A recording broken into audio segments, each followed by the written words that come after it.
Imagine acordar amanhã de manhã, verificar sua conta bancária e descobrir que você simplesmente não consegue acessar seu próprio dinheiro. Não porque tenha feito algo errado, não por causa de uma falha técnica, mas porque o sistema em que você confiou durante toda a sua vida decidiu, da noite para o dia, que suas economias não eram mais suas para sacar. Você pensaria que isso é impossível, certo?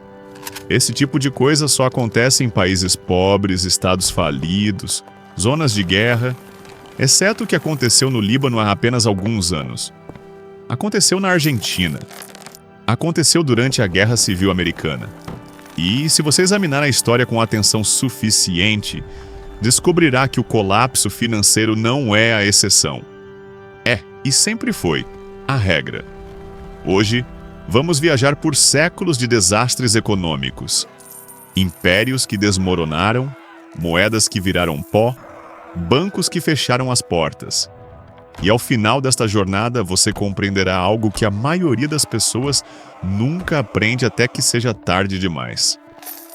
Os padrões de colapso são previsíveis, e as pessoas que se protegem quase nunca são aquelas que mais confiaram. São aquelas que duvidaram primeiro. Vamos começar há mais de 1000 anos no Império Romano do Oriente, o que os historiadores chamam de Império Bizantino.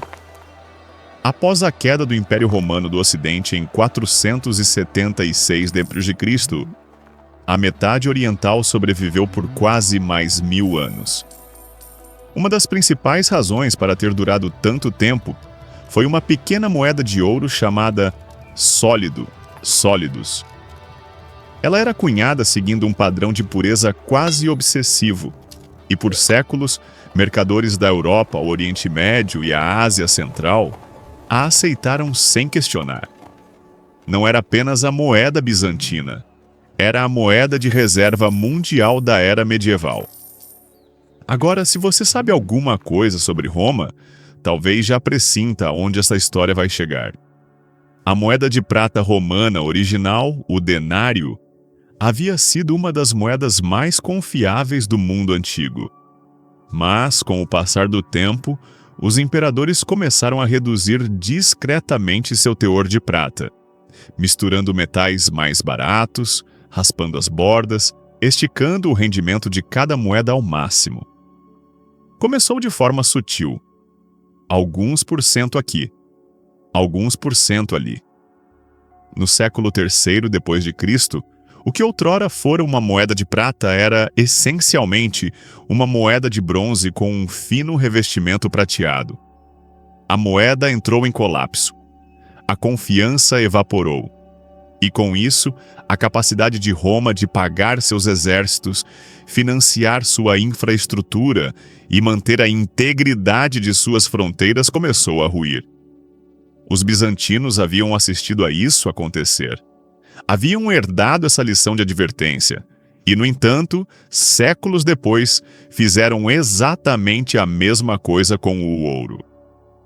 Imperadores bizantinos, sob pressão financeira, começaram a desvalorizar o sólido, reduzindo sua pureza em ouro, misturando ligas mais baratas e torcendo silenciosamente para que ninguém percebesse. Por algum tempo ninguém percebeu, mas, por fim, mercadores ao longo das rotas comerciais começaram a recusar a moeda ou a exigir uma quantidade maior dela pelas mesmas mercadorias. A reputação da moeda, que levara séculos para ser construída, desmoronou em uma fração desse tempo. E com isso a economia bizantina perdeu a estabilidade que lhe servia de espinha dorsal. A lição é quase dolorosamente óbvia em retrospecto. Ao longo da história, os governos sempre acabaram, mais cedo ou mais tarde, incapazes de resistir à tentação de imprimir dinheiro ou diluir o valor da moeda como forma de sair de apuros. Isso nunca termina bem. O que sobreviveu ao colapso bizantino? Não foram os títulos públicos, não foram as promessas em papel. Os mercadores que haviam guardado discretamente ouro físico ou investido em terras fora do alcance imperial, preservaram sua riqueza. Todos os outros viram suas economias se corroerem em tempo real, sem sequer perceberem o que estava acontecendo. Mas nem todo colapso é uma lenta erosão da confiança. Às vezes, o choque provém de uma fonte que governo algum é capaz de controlar. Em 1347, um navio mercante atracou na Sicília, transportando algo invisível e catastrófico. A peste negra adentrou a Europa e, ao longo dos 4 anos seguintes, ceifou a vida de algo entre 30% e 60% de toda a população europeia. Cidades que haviam sido centros vibrantes de comércio e cultura ficaram, de repente, semi-povoadas. Os campos deixaram de ser arados. As cadeias de suprimentos, que vinham operando há gerações, simplesmente pararam. Agora, eis a parte que a maioria dos livros de história costuma tratar de forma superficial. As repercussões econômicas da peste negra não se resumiram à miséria. Foram também, para os sobreviventes, algo surpreendentemente próximo de uma oportunidade. Quando metade da força de trabalho desaparece, a mão de obra remanescente torna-se extraordinariamente valiosa. Os proprietários de terras que outrora tinham dezenas de servos trabalhando em seus campos, de repente, não conseguiam encontrar trabalhadores suficientes. E os trabalhadores que restaram sabiam disso. Os salários subiram. Os camponeses podiam negociar. E a terra, que antes fora inacessivelmente cara, podia ser comprada por quase nada, pois havia muito mais terra disponível do que pessoas para cultivá-la. As famílias e os indivíduos que sobreviveram à peste negra com liquidez, prata, mercadorias, ou até mesmo apenas a capacidade física de trabalhar e comerciar, viram-se diante de um mercado de terras e propriedades favorável aos compradores, numa escala que jamais havia existido antes. Foi uma maneira brutal e aterrorizante de a ordem social se transformar. Mas ela se transformou de fato. Parece familiar? Durante a pandemia de Covid-19, vimos uma versão moderna e condensada exatamente dessa dinâmica.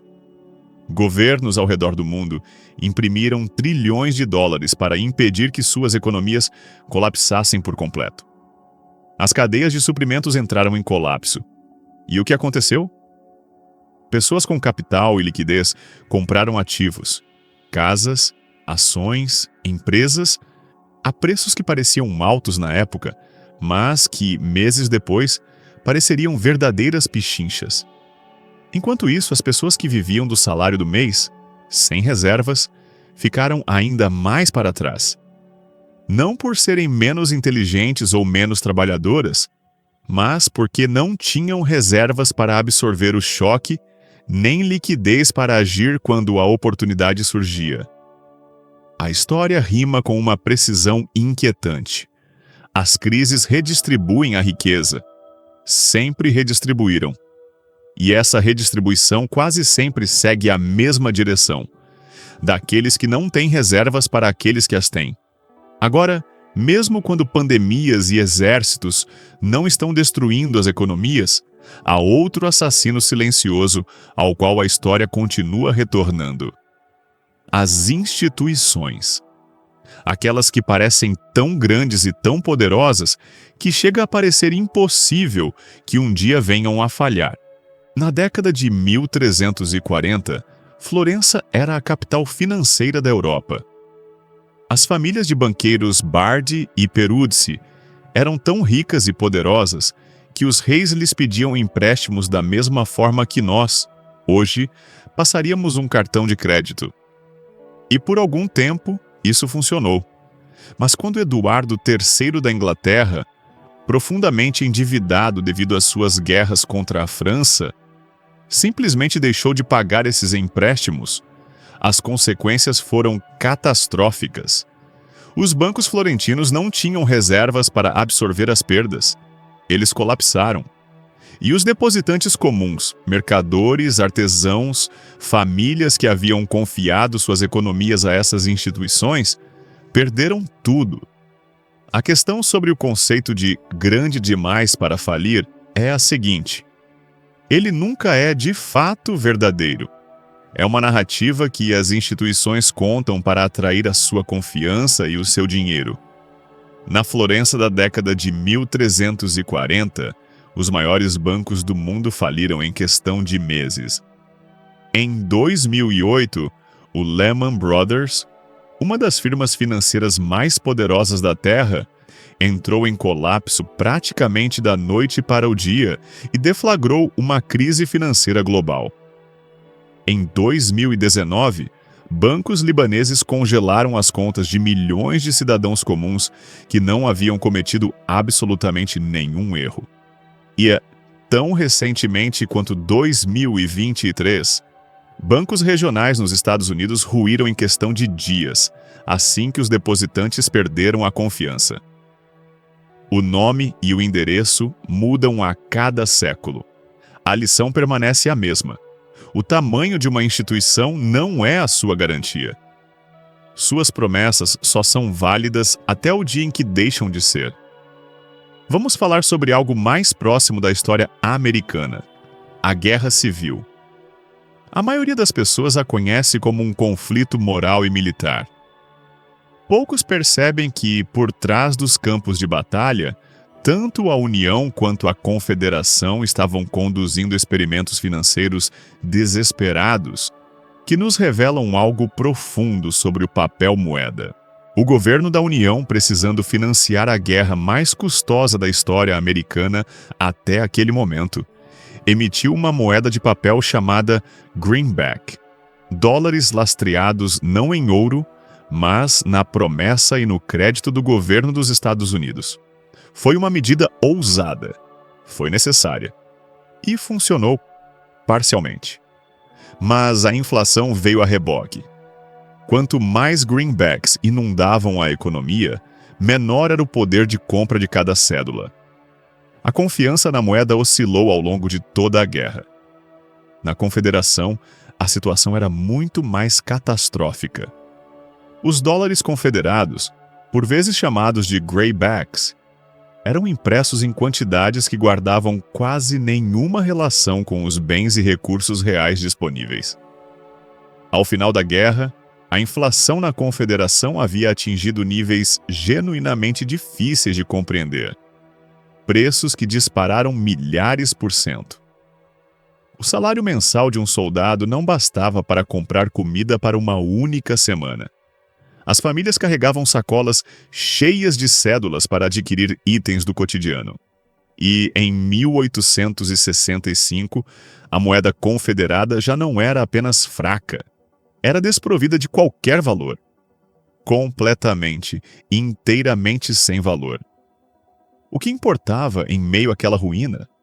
Terras, alimentos, ouro, qualquer coisa tangível. As pessoas que haviam convertido suas economias em bens materiais antes do colapso conseguiram preservar seu valor. Pessoas que detinham promessas de papel viram essas promessas virarem cinzas. Isso não é história antiga.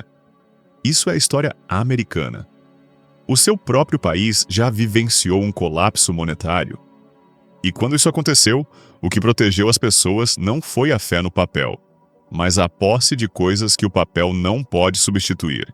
A França nos oferece outra versão dessa história, possivelmente ainda mais rápida e dramática. Na década de 1790, à medida que a Revolução Francesa derrubava a monarquia, o novo governo precisava de dinheiro. Eles conceberam uma solução criativa. Emitiriam papel-moeda, os assignats, lastreado no valor das terras e propriedades confiscadas da igreja e da aristocracia. Em teoria, era uma ideia engenhosa. Na prática, foi um desastre, pois o governo revolucionário continuou imprimindo. E imprimindo. E imprimindo mais uma vez. Cada nova onda de assignats diluía o valor daqueles que já estavam em circulação.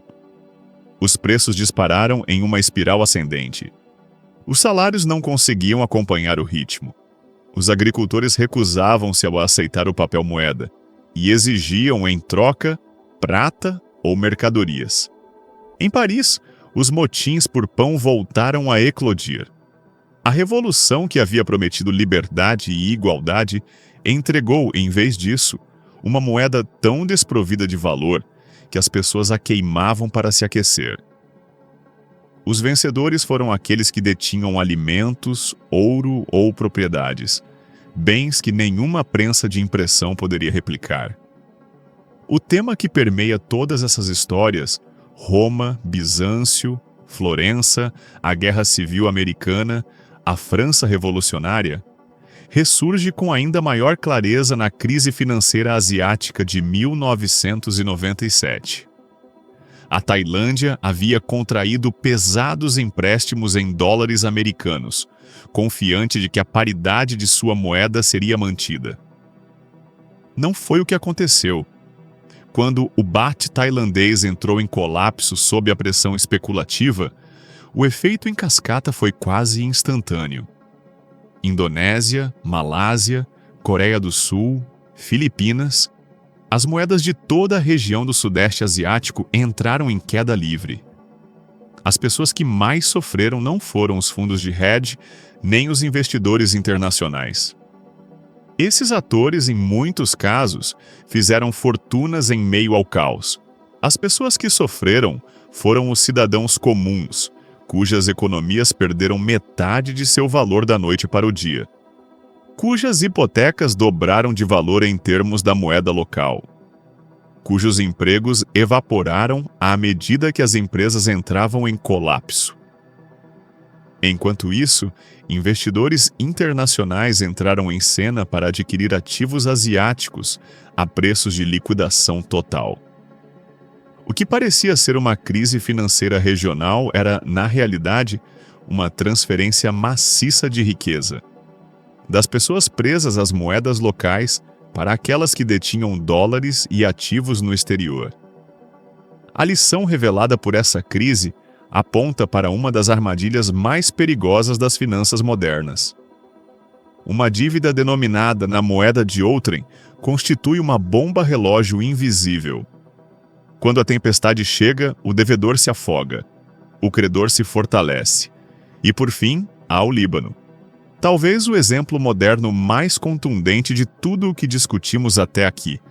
Entre 2019 e 2021, os bancos libaneses fizeram algo que chocou genuinamente o mundo financeiro. Eles congelaram as contas dos depositantes. Cidadãos que haviam passado toda a sua vida profissional poupando dinheiro, médicos, engenheiros, aposentados, professores, dirigiram-se aos caixas eletrônicos e aos guichês dos bancos e foram informados de que não podiam acessar o seu próprio dinheiro. A libra libanesa perdeu mais de 90% de seu valor. As economias de uma vida inteira tornaram-se quase sem valor no espaço de poucos meses. As pessoas realizaram protestos em frente aos bancos. Elas imploraram. Algumas invadiram as agências. Não fez diferença.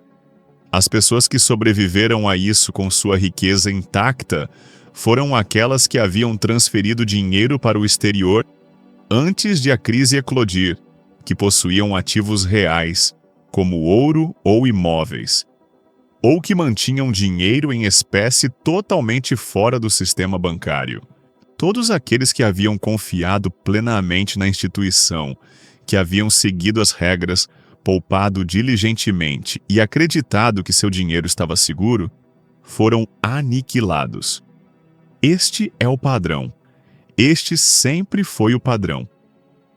Portanto, a verdadeira questão não é se você acha essas histórias interessantes. A questão é o que você realmente faz com elas. A história é notavelmente consistente naquilo que recompensa. Ela recompensa a diversificação, não manter toda a sua riqueza em uma única moeda, em um único banco, em um único país. Ela recompensa ativos tangíveis, ouro, terras, imóveis, Coisas que não podem ser desvalorizadas pela inflação até se tornarem irrelevantes. Ela recompensa a liquidez, a capacidade de agir quando os outros estão paralisados. E talvez o mais importante, ela recompensa as habilidades reais e produtivas. Pois há algo que as pessoas frequentemente deixam passar nessas histórias. Os sobreviventes dos colapsos históricos não foram apenas aqueles com moedas de ouro escondidas sob o assoalho. Foram também o padeiro, que ainda conseguia alimentar a vizinhança quando a moeda colapsou. O ferreiro, que conseguia consertar ferramentas quando o comércio parou. O agricultor, que conseguia cultivar alimentos quando as cadeias de suprimentos se romperam. O comerciante, que conseguia transportar mercadorias através das fronteiras quando os mercados locais falharam. Em toda crise, o dinheiro perde valor. Mas a produção nunca perde valor. As pessoas continuam precisando comer, construir, curar, mover-se. E aqueles que conseguem suprir essas necessidades não permanecem pobres por muito tempo. A proteção mais profunda reside nesta combinação: ativos reais, habilidades reais e o hábito de questionar os sistemas nos quais todos ao seu redor decidiram confiar cegamente. Pois essa é a verdadeira história por trás de todos esses desastres históricos. Não foi que as pessoas não tivessem sido alertadas. Bizâncio teve Roma como alerta. Florença teve outros colapsos bancários com os quais aprender. O Líbano teve a Argentina. Os Estados Unidos, em 2008, tiveram incontáveis crises financeiras que remontavam a séculos. Os alertas estão sempre presentes. O padrão é sempre reconhecível. O que separa as pessoas que sobrevivem daquelas que perdem tudo quase nunca é a inteligência ou a sorte. É a consciência. A disposição de olhar para o sistema ao seu redor e perguntar: o que acontece se isso quebrar? Quão exposto estou? O que eu faria amanhã se o banco não abrisse? Todo colapso na história tem sido uma transferência. Uma transferência de riqueza dos muitos que confiaram cegamente para os poucos que se prepararam discretamente. De promessas de papel para valor tangível. De fé passiva para propriedade ativa. A história não se repete exatamente. Mas a história humana subjacente, de governos diluindo suas promessas, instituições protegendo a si mesmas em primeiro lugar e pessoas comuns arcando com o custo, essa história não muda. Ela está se desenrolando em algum lugar do mundo neste exato momento. E a única questão real é saber se você estará posicionado do lado certo dela quando isso acontecer.